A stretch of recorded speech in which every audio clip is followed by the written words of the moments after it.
ये कर देंगे। दिसंबर से हम यही रिपोर्ट कर रहे हैं, यही पढ़ रहे हैं। और अब भी मैंने जो डाटा कंपाइल किया है, देखा है, उसमें मुझे लग रहा है कि इंटरेस्ट रेट कट नहीं हो रहे।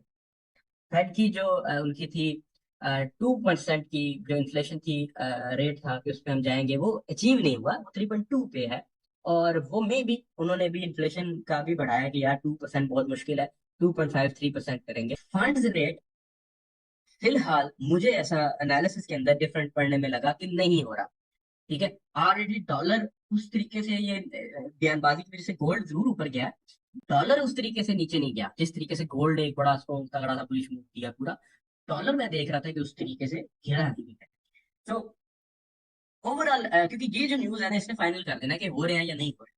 अभी भी पिछली बार भी उन्होंने कहा, गोल्ड पे पाया गया। पिछली बार भी यही था कि वो कह रहे थे इंटरेस्ट रेट को कट करेंगे, कट लगाएंगे।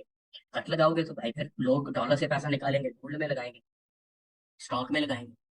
सो थिंग इज कि ऐसा लग रहा है कि इंटरेस्ट रेट एनालिसिस को कंपाइल किया डिफरेंट डिफरेंट वो साइट्स और डिफरेंट एक्सपर्ट्स को, कि नहीं कट हो रहा। और ये एक फाइनल, यानी अभी वेट करें, ये एक फाइनल समझ लें कि पूरा जो साल है सुकून से गुजरेगा। एक मैं आपको टिप देना चाहता हूँ, और वो टिप ये है कि गोल्ड को आप बेशक, अगर आप लॉन्ग टर्म सेलिंग में बैठे भी हुए टॉप से, तो गुड, अच्छी बात है, एक प्रॉफिट बुक करके निकल जाइएगा। नेक्स्ट क्वार्टर में हम लोग गोल्ड को बाइंग करेंगे। यानी अब गोल्ड का एक सेलिंग, एक मूव आना है डेफिनेटली, आप सबको पता है कब आना है, इसको हम रीड कर रहे हैं, कोशिश कर रहे हैं समझने की। बट उस सेल मूव के बाद हमें नेक्स्ट बाइंग के अंदर बैठना है, एक अच्छे की पॉइंट के ऊपर, किसी अच्छी डिमांड के ऊपर, किसी अच्छी सपोर्ट के ऊपर, किसी अच्छे लेवल के ऊपर। ठीक है। तो फेडरल फंड्स रेट में मुझे नहीं लगता कि वो कट कर रहे हैं, कट लगा रहे हैं। इज गुड, बढ़ा भी नहीं रहे, लेकिन कोशिश करेंगे वो सस्टेन करेंगे इसी को इधर ही। फिर है एफओएमसी इकोनॉमिक प्रोजेक्शंस। अब इसमें वो इकोनॉमी की नेक्स्ट ये सारी जो बयानबाजी है, इसी के अंदर ही तो करते हैं वो। तो ये पढ़िएगा, ये आप यूट्यूब पे सर्च कर लें, फेसबुक उसके ऊपर गूगल पे करके देखें कि क्या कह रहा है वो। ठीक है। आपको वैसे, अगर आप ट्रेड नहीं कर रहे तो आराम से पढ़ ले, लेकिन आप जब वो प्रेस कॉन्फ्रेंस, इकोनॉमिक प्रोजेक्शन का टाइम है में, उसके बाद या उस टाइम पे आप थोड़ा सा इसको गूगल करके पढ़ सकते हैं कि क्या अब क्या बयानबाजी चल रही है। डिफरेंट डिफरेंट मेंबर्स होते हैं फेडरल ओपन मार्केट कमेटी के, वो डिफरेंट डिफरेंट बयानबाजी करते हैं। अब चेयरमैन क्या कह रहा है, उसका बहुत बड़ा इंपैक्ट पड़ता है। एफएमसी स्टेटमेंट है, फिर स्टेटमेंट जारी होगी, फिर प्रेस कॉन्फ्रेंस है, तो इसमें सवाल जवाब होंगे। तो ये सारी चीजें एक दूसरे से रिलेटेड हैं। बात होगी इकोनॉमिक प्रोजेक्शन की, बात होगी कि नेक्स्ट इन्फ्लेशन टारगेट क्या है, जीडीपी का टारगेट क्या है, अनएम्प्लॉयमेंट रेट को टैकल कैसे करना है, यानी सारी चीजें इसके अंदर काफी सारा मीन्स के आपको समझाने का मकसद है, ढेर सारी चीजें। और मुझे ऐसा फील हो रहा है एनालिसिस के अकॉर्डिंग, फील से मुराद ये कि जो एनालिसिस पढ़े हैं कि ये फाइनल है। अब इन्वेस्टर्स को एक आइडिया हो जाना है कि यार इंटरेस्ट रेट कट होगा, तो देखी जाएगी। फिलहाल जो मार्केट है वो नॉर्मल चलेगी, और मार्केट का जो बिहेवियर है वो एक चेंज हो जाएगा। अब तो एक अनसर्टेन बिहेवियर था ना, कि सेल ट्रेंड में एकदम बाय ट्रेंड बन रहा था, बाय में एकदम रिवर्सल सेल ट्रेंड। तो अब ये है कि अब जो इन्वेस्टर है उसको समझ आ जाएगी कि यार ये ड्रामा था, कोई इंटरेस्ट रेट कट कोई नहीं होना। और चुप करके क्योंकि ये कह रहे थे एट एनी कॉस्ट हम कट करेंगे, कट होगा, बट फिलहाल नहीं हो रहा। मे बी मार्च या तो जून जुलाई में जाके कट हो। बट उसमें भी 3 महीने है, तो 3 महीने का जो क्वार्टर है ये अच्छा गुजर सकता है, उसके बाद फिर अगेन देखा जाएगा कि क्या होगा। बट एक क्लियर हो जाएगा।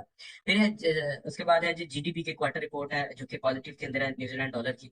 Good for currency, employment change है जी, good for currency, unemployment rate में 0.1% की ये समझ लें कि एक स्लाइटली बुलिश न्यूज है, स्लाइटली थोड़ी। यूरो के लिए भी बड़ा इंपॉर्टेंट हफ्ता है। यूरो के पेयर्स बड़े इंट्राडे ट्रेडर्स के लिए आंखों का तारा बने रहेंगे। इंट्राडे ट्रेडर्स जितने भी हैं, इनको चाहिए कि यूरो के ऊपर जो है वो ट्रेडिंग, तमाम इंट्राडे ट्रेडर्स हैं उनको चाहिए कि यूरो के ऊपर ट्रेडिंग जो है वो करें, और पाउंड और यूरो को ऐड करें। डॉलर भी हो सकता है इंट्राडे के तौर के ऊपर, बट डॉलर के अंदर मैं कहूंगा कि एफओएमसी की बात आप कर सकते हो। अब मेरा टेक्निकल एनालिसिस के अंदर क्या मौकफ है, या क्या मोटो क्या नजर आ रहा है, उसके ऊपर भी मैं बड़ी गुफ्तगू करना चाहूंगा, बड़ी तसल्ली के साथ गुफ्तगू करना चाहूंगा। मुझे एक मिनट जरा ये सारे फंडामेंटल्स को निपटाने दे। फ्लैश मैन्युफैक्चरिंग, PMI, यानी मैन्युफैक्चरिंग सेक्टर के अंदर ग्रोथ रेट आप कह रहे हैं इसको, 4.47.4.3 यानी 2% का, 0.2% का इजाफा, which is good for currency. 0.4% का सर्विसेज सेक्टर के अंदर, which is good for currency, यानी ये दो न्यूज़ यूरो की पॉजिटिव है। फिर है जी CHF की न्यूज, यानी स्विस फ्रैंक की। SNB मॉनेटरी पॉलिसी असेसमेंट और SNB पॉलिसी रेट जो कि सेम रहेगा, यानी करेंसी के अंदर कोई बड़ा मूव नहीं देखने को मिलेगा। जाहिर है अगर इंटरेस्ट रेट सेम मिलेगा तो फिर हम मूव नहीं बड़ा एक्सपेक्ट कर सकते, या एक आइडिया लगा सकते हैं। फिर अगली है German manufacturing PMI, which is a positive report. Positive data है आपके सामने, 4.2.5 से 4.31, जो कि अच्छा पॉजिटिव डाटा है। उसके बाद जर्मन फ्लैश सर्विसेज, यानी सर्विसेज सेक्टर के अंदर भी डाटा जो है पॉजिटिव है। और फिर उसके बाद SNB प्रेस कॉन्फ्रेंसेस को छोड़ दें, क्योंकि प्रेस कॉन्फ्रेंसेस के अंदर वो प्रोजेक्शन वगैरह देंगे, नेक्स्ट इंटरेस्ट रेट कब कट करना है, बढ़ाना कब है। अगर आप स्विस फ्रैंक के पेयर को फॉलो करते हो, देखिए मैं हमेशा कहता हूँ पेयर फिक्स करो। अगर डॉलर ट्रेड करना है ना, फिर डॉलर तो देखना ही देखना है, बट उसके अलावा जो छोटे पेयर है, CHF है, कैड है, NZD है, JPY है, अगर इनको फॉलो करना है तो फिर इनकी पूरी फंडामेंटल न्यूज को फॉलो करना पड़ता है। इनको पूरा फंडामेंटली टेक्निकली, बड़ा टाइम फ्रेम, छोटा time frame, volume, fibo, supply and demand level, सब इसका निकाल के रखा है आपने। उसके बाद जनाब ये भी 4.47.5 से 47.9 है।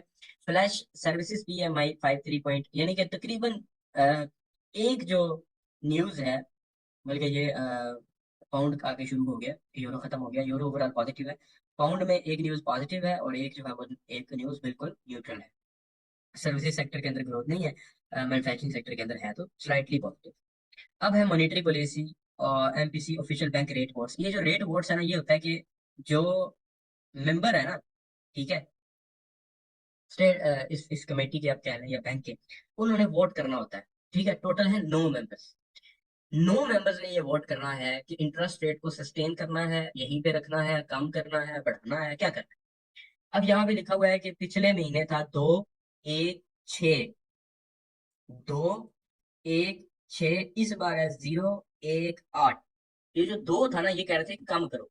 ये जो बीच में एक था, ये कहता है बढ़ाओ। ये जो 6 कह रहे थे, वो कह रहे थे यहीं पे रोको।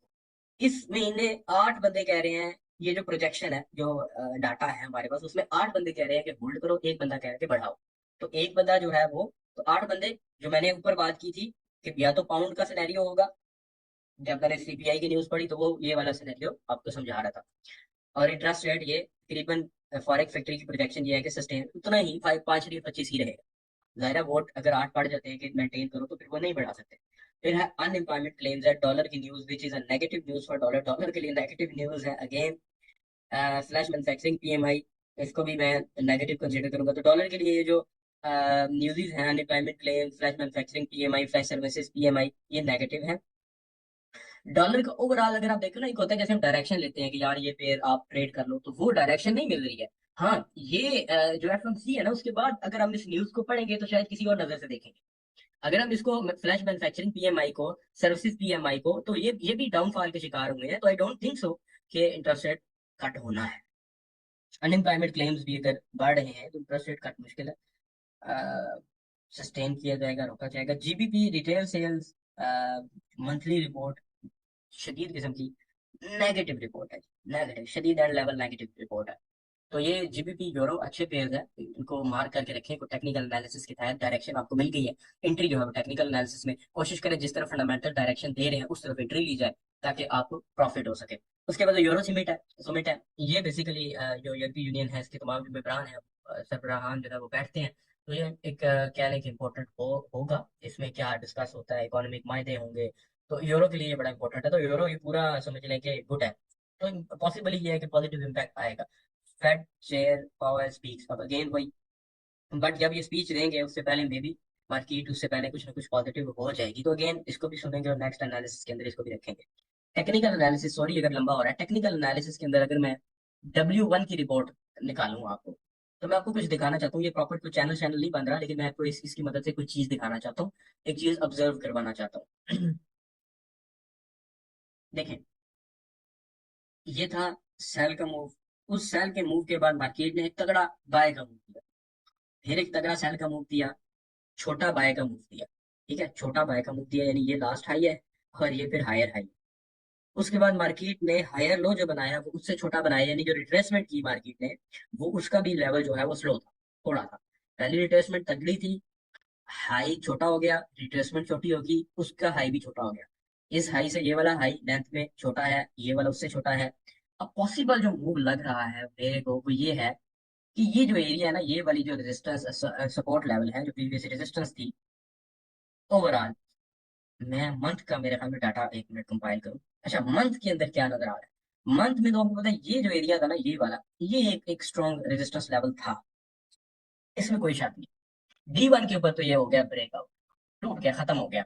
W1 के ऊपर मेरे और D1 के ऊपर ये खत्म हो चुका। मंथ के टाइम के ऊपर इसको ब्रेक नहीं किया, क्योंकि ये कैंडल ओपन है, तो ये लेवल कोई भी नहीं देख रहा।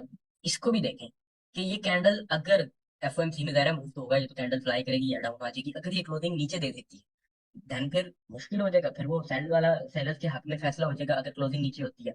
और कोई ना कोई एविडेंस सेल का देख के छोटे टाइम फ्रेम के अंदर सेलर जो है वो, जो पोजिशनल ट्रेडर्स है वो और इंट्राडे ट्रेडर्स है वो अपना प्रॉफिट निकाल लेंगे।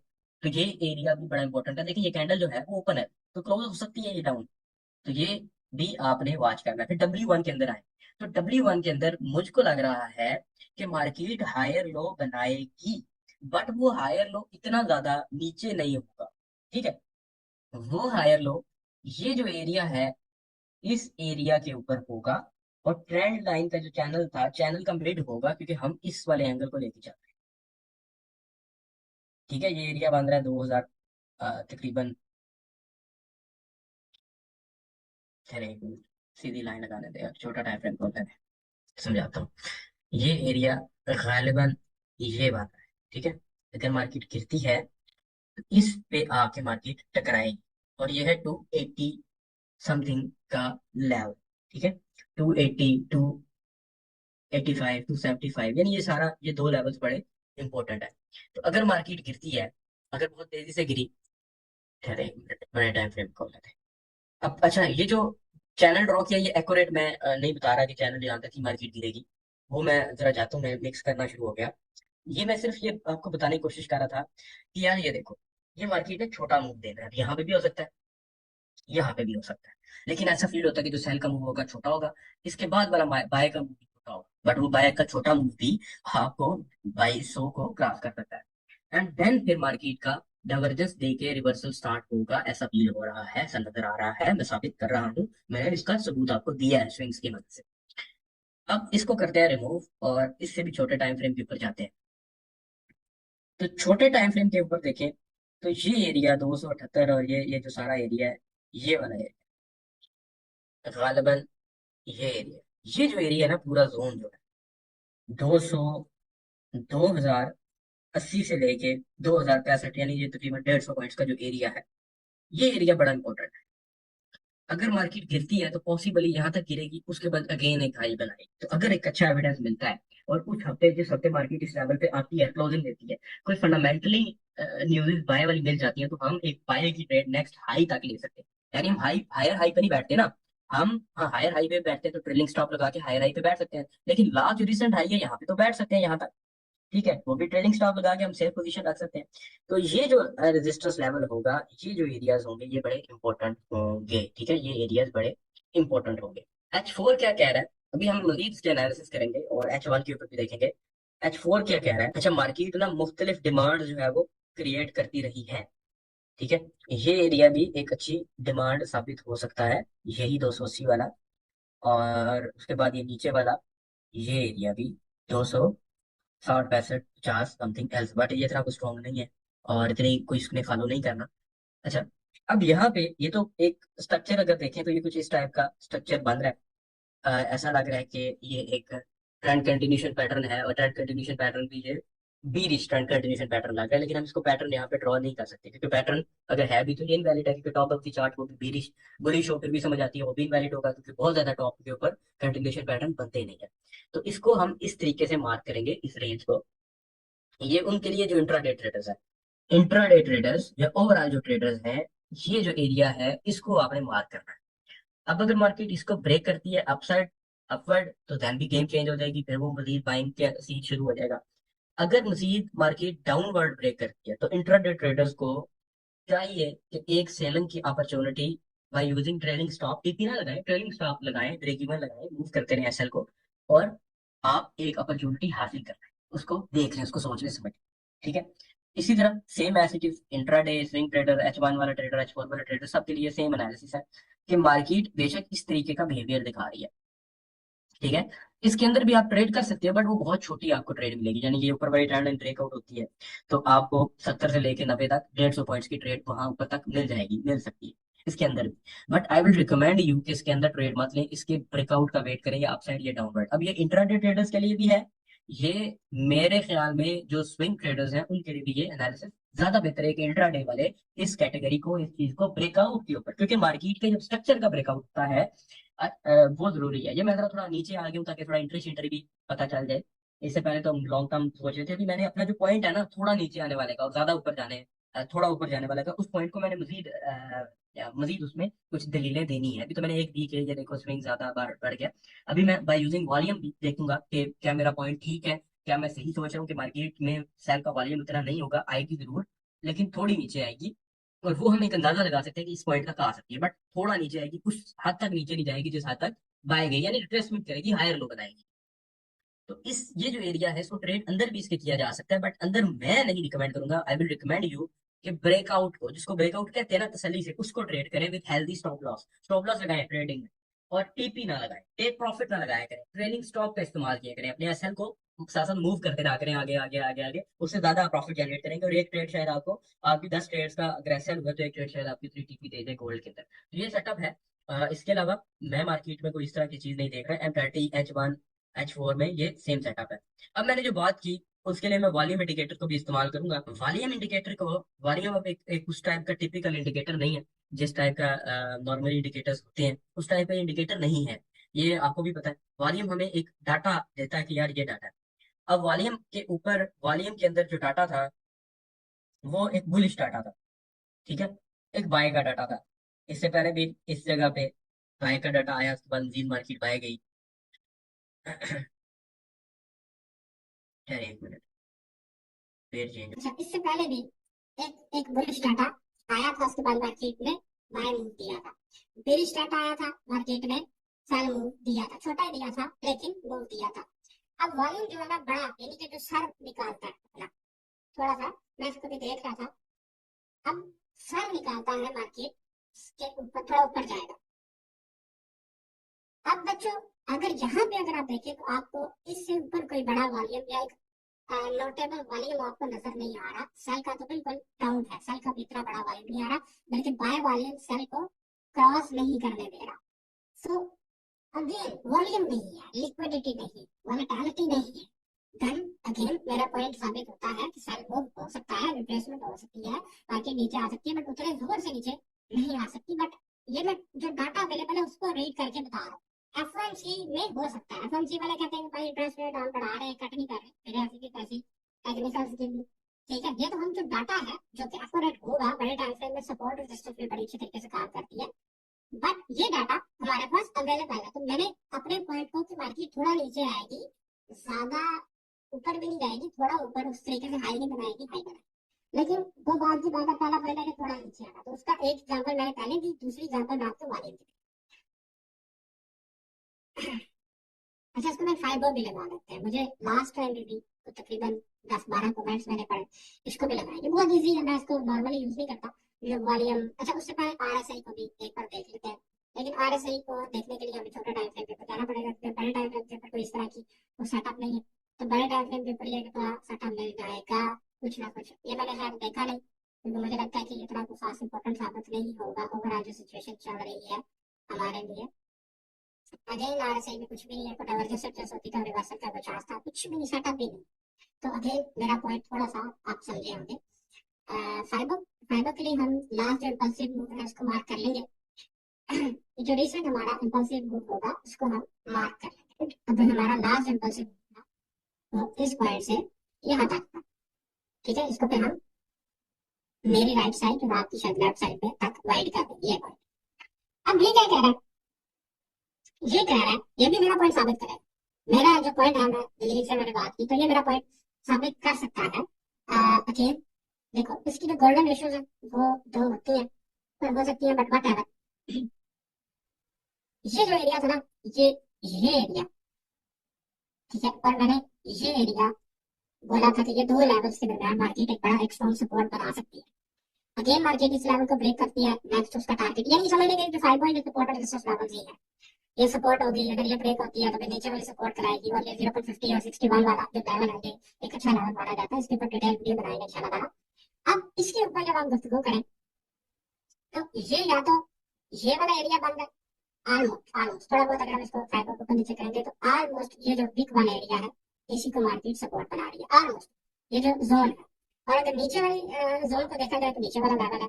तो मेन बात ये है कि ये एरिया जो कि ये बन रहा है, और फिर ये एरिया जो कि ये वाला बन रहा है, अप्रोक्सीमेटली इस एरिया और इस एरिया के दरमियान में हमें कहीं से बाइंग मिलेगी। ठीक है, अब ऊपर वाला एरिया भी हो सकता है जो कि समथिंग 80 समथिंग का है, डाउनवर्ड एरिया भी हमारा हो सकता है। ठीक है, डाउनवर्ड वाला एरिया भी हमारा हो सकता है। अच्छा, अब प्रॉपर मैं टूल की मदद से इसको जरा मार्क करते हैं, प्रॉपर एक्यूरेसी है जरा। ये एरिया एक बन रहा है, इसमें फायदा भी है हमारी बात। अच्छा, मैं अपने पॉइंट पे भी आता हूँ। ये तो वो पॉइंट है जहाँ पे मार्केट रुक सकती है, ये पूरा एक जोन है जिसके अंदर मार्केट है और रुक सकता है। फाइबो भी ये जोन दे रहा है, ओवरऑल सपोर्ट एंड रेजिस्टेंस का जो रूल है वो भी अप्रोक्सीमेटली ये वाला जोन दे रहा है, यानी बाइंग इसके अंदर से एक एविडेंस देख के की जा सकती है यहाँ पे। अब इसको चार्ट को मजीद थोड़ा सा रिमूव, सारी चीजें रिमूव कर देते हैं। ये सारा एरिया आप देख लें, स्क्रीनशॉट ले लें। अब मेरा पॉइंट अगेन पहले साथ होता है, अगर मार्केट यहाँ तक भी आती है तो ये जिस तरह बाइंग हुई है ओवरऑल देखी जाए उस तरह मार्केट नीचे आएगी, बल्कि हायर लो बनाएगी। और हायर लो भी छोटा होगा, बहुत बड़ा लेवल का हायर लो नहीं होगा, थोड़े साइज का हायर लो होगा। अब वो जो चैनल था वो बता रहा था कि हायर लो थोड़ा होगा, कितना होगा वो ये नहीं बता रहा था, थोड़ा ओवरऑल ऐसा लगता है कि सेलिंग थोड़ी होगी, उसके बाद फिर थोड़ी बाई होगी और अगेन उसके बाद फिर लॉन्ग टर्म रिवर्सल का फैसला होगा तो गोल्ड में रिवर्ट होगा। बट मुझे लगता है कि नेक्स्ट रिवर्सल जब भी होगा उसके बाद हम बाइंग के ऊपर फोकस करेंगे, बाय करेंगे नीचे से जितना हो सकता है, नीचे से डाउन साइड से कोई टेक्निकल्स देख के, फंडामेंटल्स देख के, ओवरऑल चीजें देख के बाइंग के ऊपर जाएंगे। क्रेडिट का तगड़ाम अब नहीं होते, इन फ्यूचर होंगे। इंटरेस्ट रेट काफी उन्होंने अपने अकॉर्डिंग बाई किया हुआ, इतना नॉर्मल नहीं होता। अब यूरोप के काफी मालिक के अंदर माइनस, जैसे आप एपीवाई को देखिए -10 है, काफी मालिक के अंदर -50 भी मैंने पढ़ा था, और कुछ एक पे है, एक 75 के ऊपर है, जैसे सीएचएफ का भी आपने देखा। तो ये बेसिकली काफी सफर किया दो मालिक ने, कोरोना और इन मामलात और सारा कुछ शायद आपको पता है। तो दोनों में याद रखिएगा, अभी के लिए इतना ही। अच्छा, एक चीज रहती है, सो डिक्सी रह गया, डिक्सी रह गया। डिक्सी जो है वो क्या है बच्चों, रह गया है, उसको थोड़ा सा 1 मिनट में डिस्कस करता हूँ, बहुत सोचा बोर नहीं होते। डिक्सी कहाँ पे है? डिक्सी खड़ा है गैप के ऊपर, डिक्सी खड़ा है गैप के ऊपर।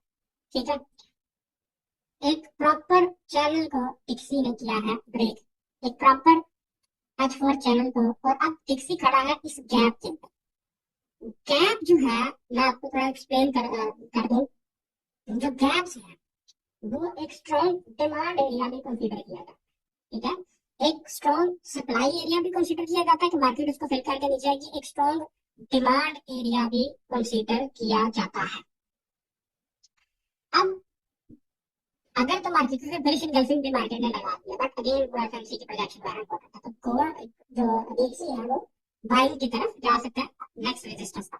ठीक है, नेक्स्ट रेजिस्टेंस तक 104 चल गया, 894। लेकिन ये सारे फैसले होंगे वो जो एफओएमसी फेडरल फंड्स रेट के बाद, ये तो टेक्निकल में हमने अपना टेस्ट लगा दिया, दे दिया सारा कुछ। ये फाइनेंशियल इनपुट सीधी कर लेना यार, ये मैं जरा हमेशा से रफ बार किसी तरह करता हूँ कि बस यार ये चीज बाहर समझ आते हैं।